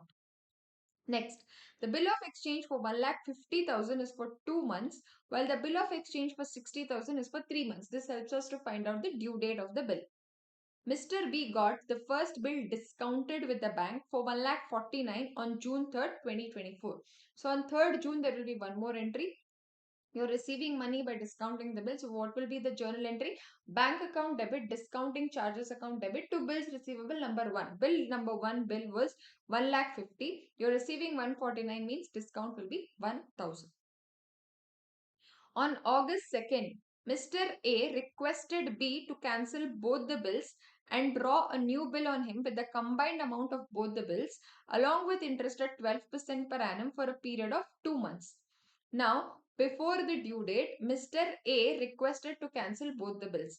Now, understand one thing, bill number 1 was due for 2 months and bill number 2 was due for 3 months. So, this is happening on 2nd of August. From 1st June, July, August. So 3 days of grace means 4th August, and then for the second bill, it is happening in the next month. So that will be for 4th of September. These were the respective due dates. But this person is coming on 2nd August itself. So first entry would be to cancel the bill. See, 2nd August, Mr. A will again become due. First bill has been discounted. So bill is not at all relevant. You will have to be liable to bank. So therefore, two bank for 1,50,000 itself and two bills receivable number 260. This is just as the cancellation. Being the reversal entry for cancellation of both the bills. I hope all of you understood the logic why I are bringing bank, because the bill is present with the bank now. Clear? Now, after this, along with interest at 12% per annum for a period of 2 months is given. So on the same date, we will draw a new bill along with interest. So bills receivable number 3, the party who accepts is again Mr. A. So 2A, there is interest element involved here for 2 months. So what is the total amount due? 1,50,000 plus 60,000. This is 2,10,000. Rate of interest given is 12% into 2 by 12. So this will be 4,200. 2,10,000 into 12 by 100 into 2 by 12. This is how we get 4,200. So here we are first making it due. Next, before the due date of the renewed bill on September 3rd, on August 2nd, if you are making the bill for 2 months, the next due date will be August, September, and then October. This is done on 2nd of August. So if you add 3 days of grace, 3rd, 4th, and 5th, it will be 5th of October. August and September. So then 5th of October. Now on 3rd September itself, A becomes insolvent and only 40 paisa in a rupee could be recovered from his estate. First of all, when the other party becomes insolvent, the relevance of bill should be cancelled. So what will be the entry? You receive 40% of the amount, bank account debit, bad debts for the remaining which is not being recovered, to bills receivable number 3. Because earlier when it was receivable, you will show this as an asset. Now since it is getting cancelled, we will reverse it. What was the total amount due? 2,10,000 plus interest they have still not paid. Interest amount was 4,200. So total is 2,14,200. In that 40 paisa rupees recovered means 40%. So 85,680 will be recovered and the balance will be your bad debt.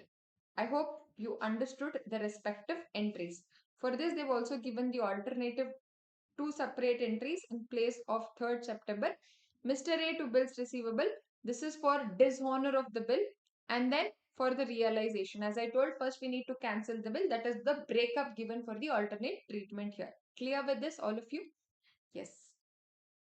So this completes our first part of the question. Yes. Let's move to the next part of the question.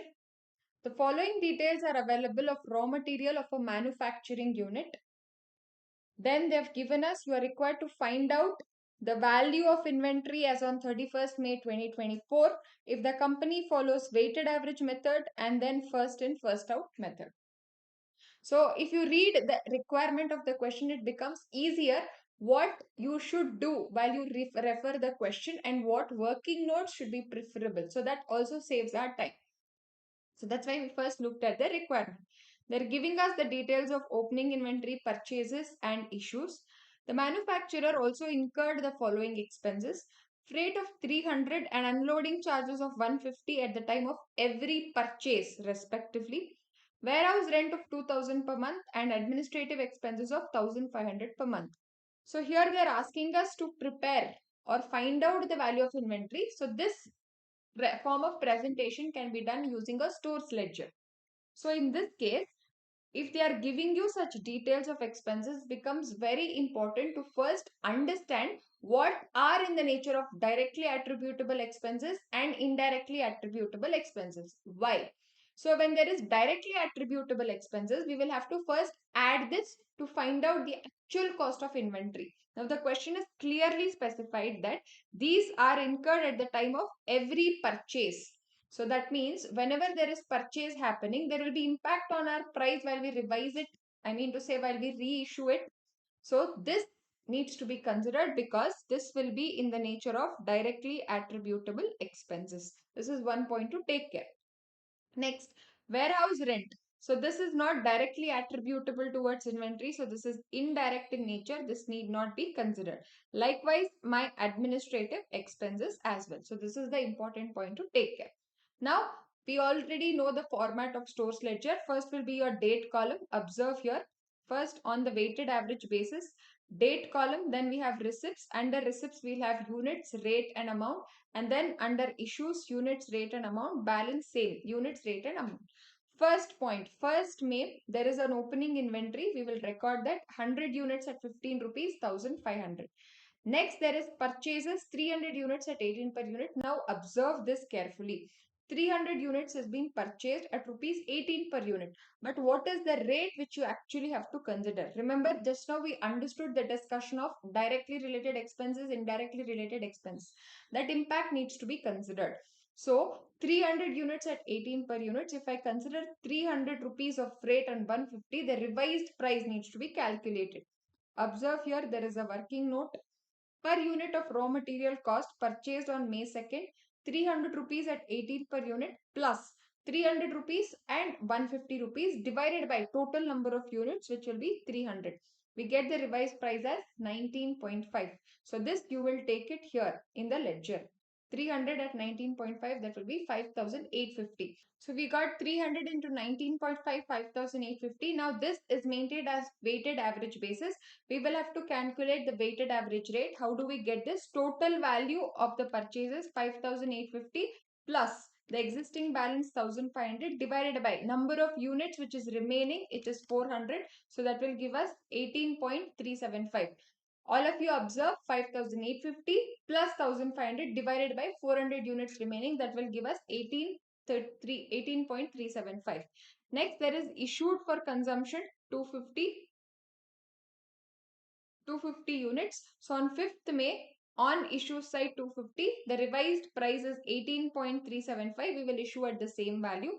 So out of 400, if I give away 250, how much is remaining? 150 at the same price. Clear with this? Next, there is purchases 500 units at 21 per unit.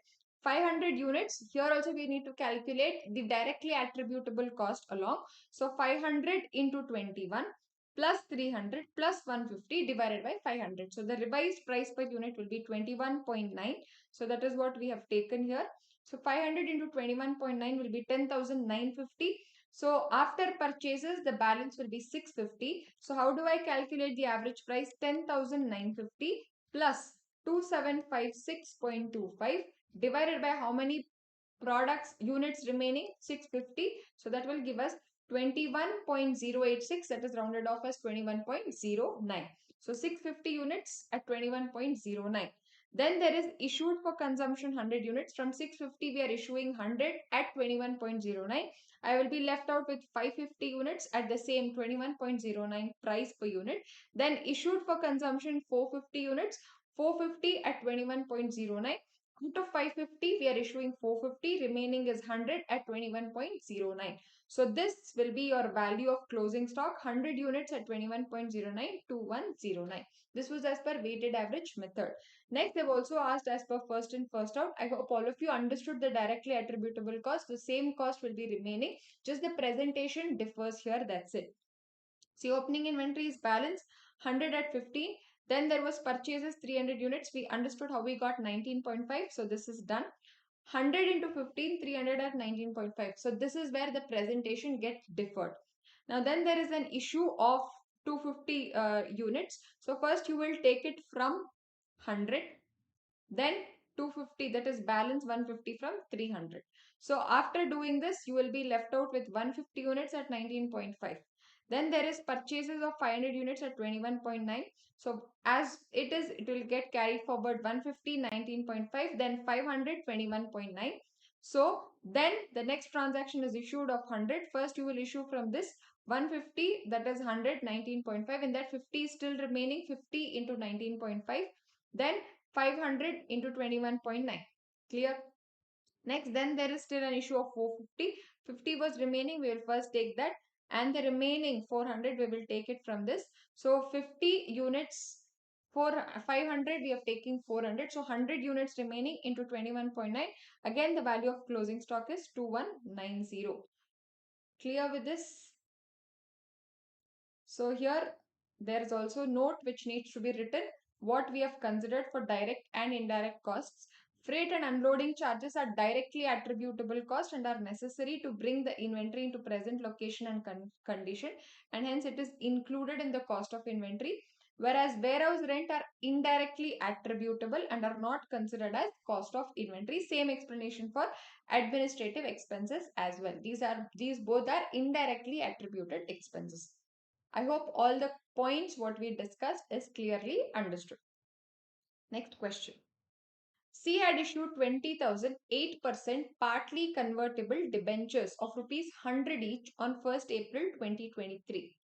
The debentures are due for redemption on June 1st, 2024. The terms of issue of debentures provided that 30% of the debentures will be converted into equity shares, nominal value of 10 rupees at a price of rupees 20 per share, and remaining will be redeemed at premium of 5%. So first calculate the number of equity shares to be allotted to the debenture holders at the time of conversion. See here, how many are the total number of debentures? 20,000 is the total number of debentures. Now, in this, 30% will be converted into equity shares. Now, if I have to find out 20,000 into 100,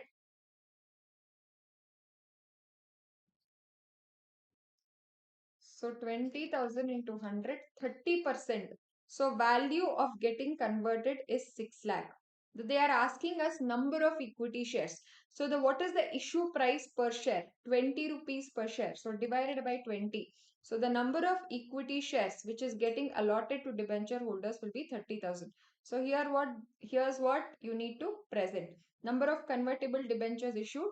Converted into equity shares, how much? And value per debenture, 30,000 shares. We have just directly taken first the redemption value and applying the percentage wished for conversion and then taking the issue price of equity shares. This is the first part of the question.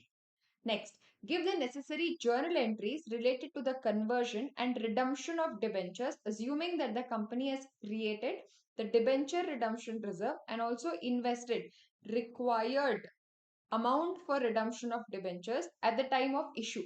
Debenture redemption reserve are sold at par value. Now understand this carefully. The question is clearly emphasizing that they had created debenture redemption reserve and debenture redemption reserve investment was also done. So we have to know some basic points about how much percentage should be debenture redemption reserve and how much percentage will be debenture redemption reserve investment. So as per the law, debenture redemption reserve will be 10% of the redemption value. So first in this question, 2 lakh into 100 was the value of debentures. Yes or no? In this 10% should have been debenture redemption reserve into 100 into 10%. Then debenture redemption reserve investment account should have been 15% of this. So 20,000 into 100 into 15%. This will be 3 lakh. This will be the requirement of what we discussed. Here there are also some points which we need to consider.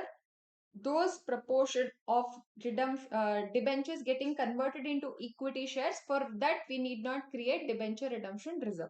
Now first we will observe the entries, how this has been done. See, on 1st June, the debentures are due for redemption. So first we will pass the due entry. 8% convertible debentures account debit, premium on redemption of debentures to debenture holders. This is the due entry. Now, 8% debentures is valued at 20,000 debentures is 100 each. Clear with this? Now, in this, 30% of the debenture holders are getting converted. That means how many debenture holders? 20,000 into 100 into 30%. 6 lakh is getting converted into equity shares. So, how many are remaining? 14 lakh. 14 lakh should be given a premium of 10%. Sorry, premium of 5%. So, what will be the premium amount for this?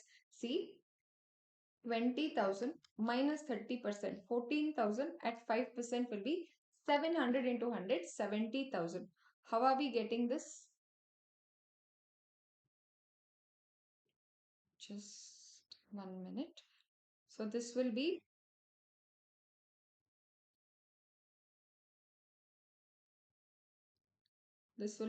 20 lakh divided by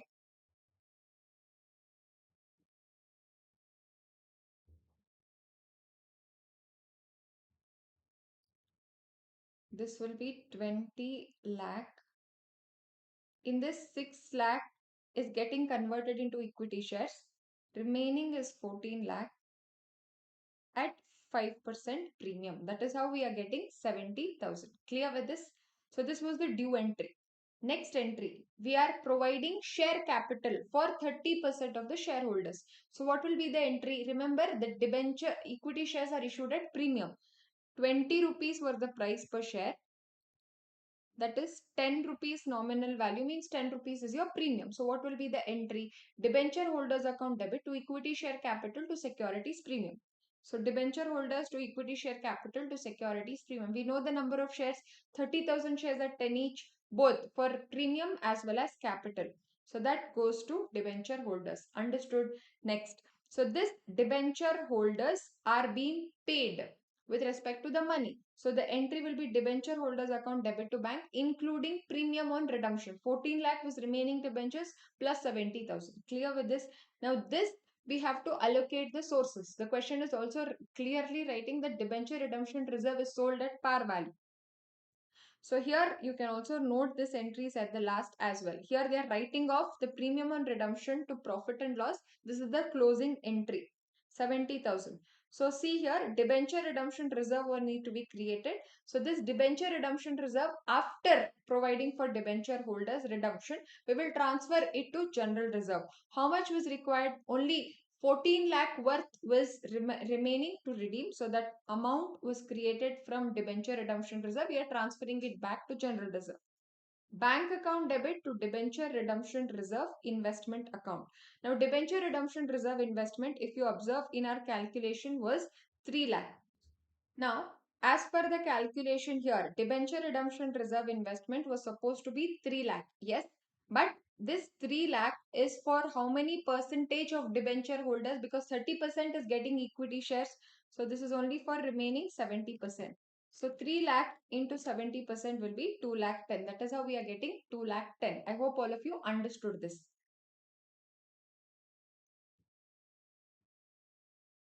This completes our question. Alternatively, they can also give you can make a combined entry, that is by issuing equity shares and by making the payment to debenture holders, everything at one single entry is also done. See, in case of partly convertible debentures, debenture redemption reserve shall be created in respect of only non-convertible portion. So, amount of debenture redemption reserve created at the time of issue is 10% of 14 lakh. So, 1 lakh 40,000. And DRR investment should be 15% of this, that is 2 lakh 10,000. So, you can also calculate it likewise. 14 lakh into 15%, that will also give me 2 lakh 10. I also helped you understand how we also get 2 lakh 10 here as well. I hope these points are clearly understood. So this completes our question number 5. Moving on to the next question.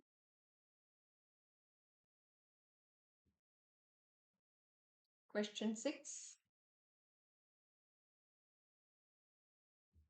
Yes.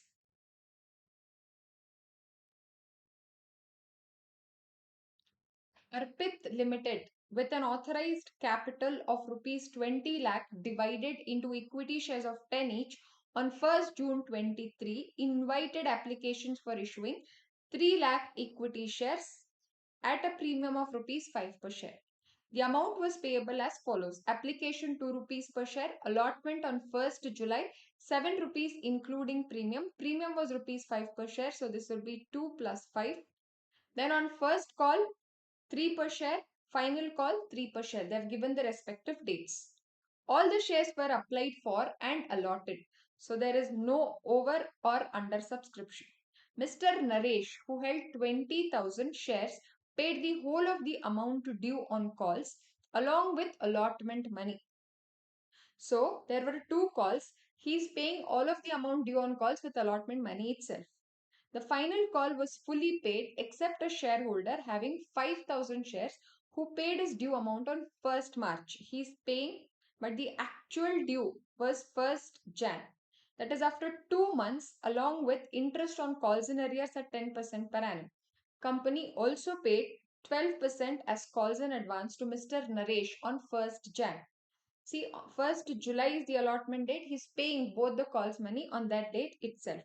So give journal entries with narrations to record all of these transactions in the books of Arpit Limited. So they're just asking us journal entries. Please read authorized capital as rupees 20 lakh.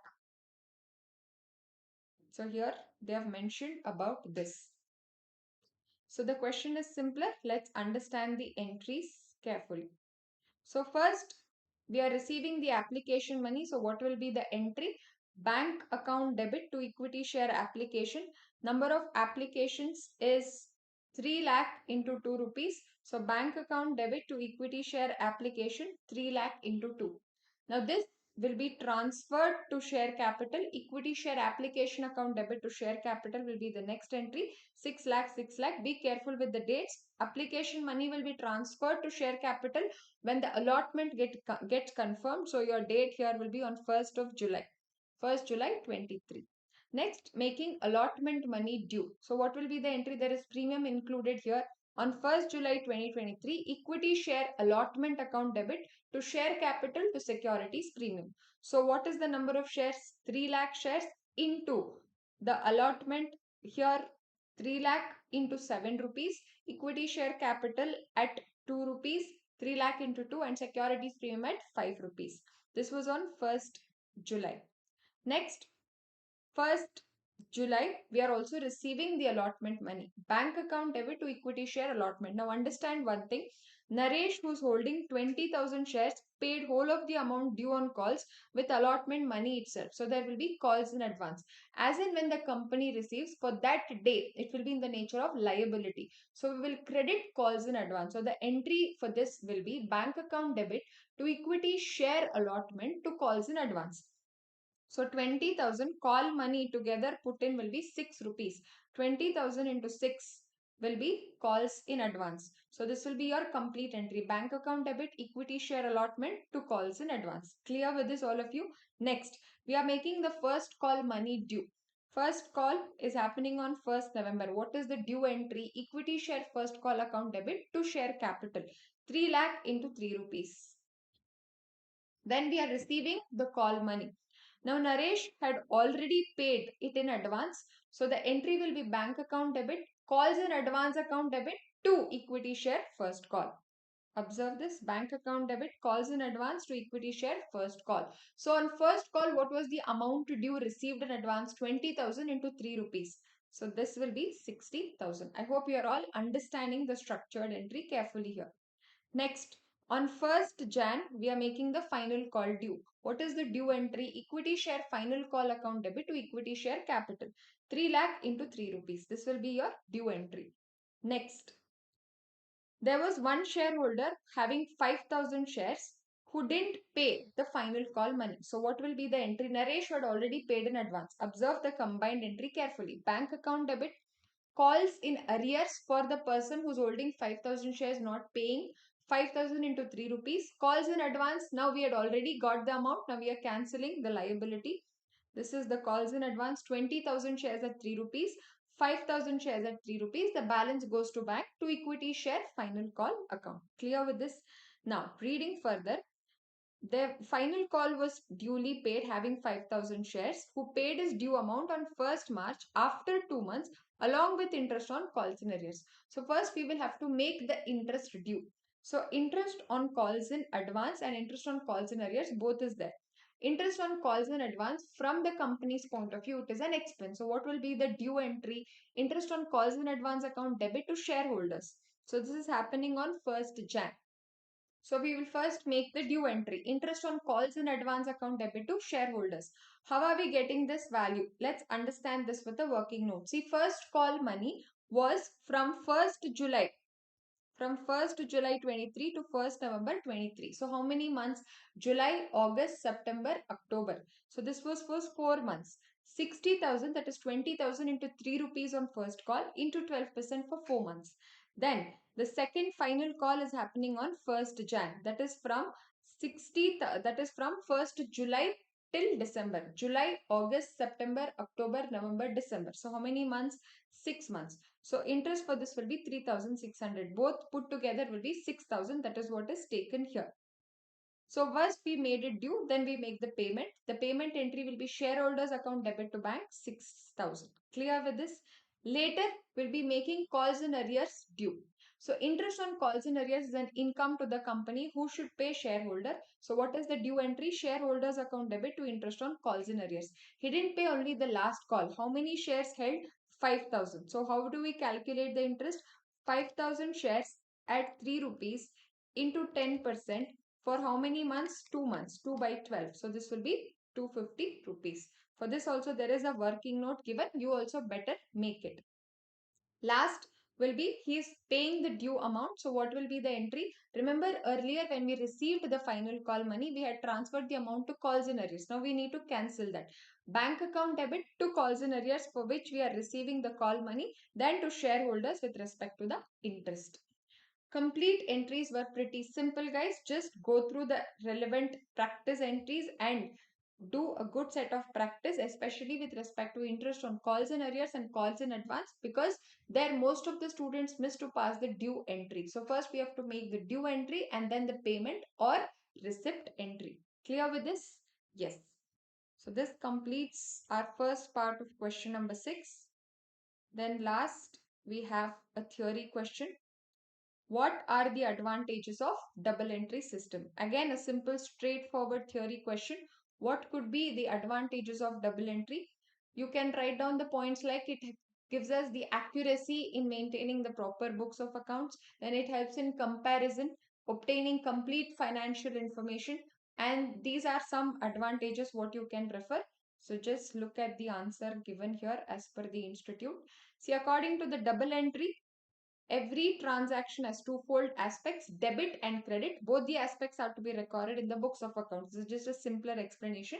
The advantages includes by the use of the system, the accuracy can be established through the device called as trial balance. Profit earned or loss incurred can be ascertained together with details. The financial position of the entity can be ascertained through preparation of what? Financial statements. The system permits accounts to be kept in as much details as necessary. Therefore, it has been providing significant information. Result of 1 year may be compared with the another previous years for the reasons of the change may also be ascertained. So these are some fixed points where you can provide as advantages of double entry system. So this was your last part. So this completes our discussion of January 2025 question paper. It was again a good paper for the matter of practice, guys. It also had a pretty straightforward, simpler questions. Do give it a try. After you watch the video, make sure you're also solving it individually at once so that you get that complete accuracy from your end as well. So until I see you in the next video, keep giving the best effort, guides. Let's do our best to win or see that successful on our result day.